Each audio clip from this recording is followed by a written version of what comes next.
right, who doesn't love a good chicken or egg debate, right? So today we're going to be talking about whether or not constipation causes pelvic floor dysfunction, or does pelvic floor dysfunction cause constipation? So I hate to bring some bad news, but both can be true.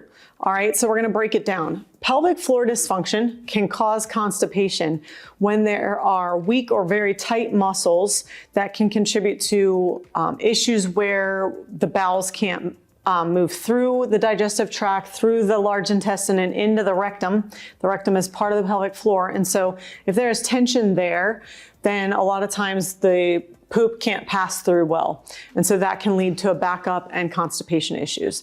We can also have a problem where our breathing gets out of sync. And so, we're generally designed to take a nice relaxing inhale and the body engages those sphincters and poop is expelled in a normal, healthy, pain-free bowel movement. So a lot of times if there's pelvic floor dysfunction, whether that's inflammation, tension, weakness, those can affect the ability to have a good, healthy bowel movement.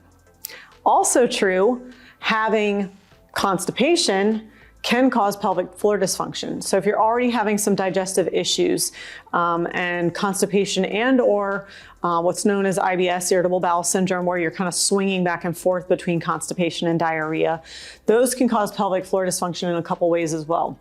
One of which is when we're constipated, we tend to push more, we tend to have bloating. That creates a lot of pressure on the pelvic floor muscles. There's pushing or straining during a bowel movement, which also lengthens the pelvic floor muscles and can cause excess strain there and contribute to some potentially pain or just, like I said, pelvic floor dysfunction.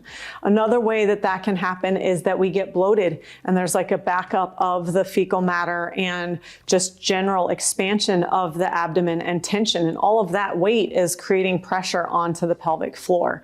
And so when we're not breathing well, when things are out of sync, there's extra pressure. Those can create pelvic floor dysfunction with lengthening the muscles, causing weakening of the muscles, and contribute to some of that pain and discomfort. So it's a yes and situation. Both are fixable. That's the really great news. So stay tuned, because in the next video, we're going to talk about the functions of the pelvic floor. There's 4 main functions of the pelvic floor and how you can keep it healthy and avoid some of these issues that we're talking about.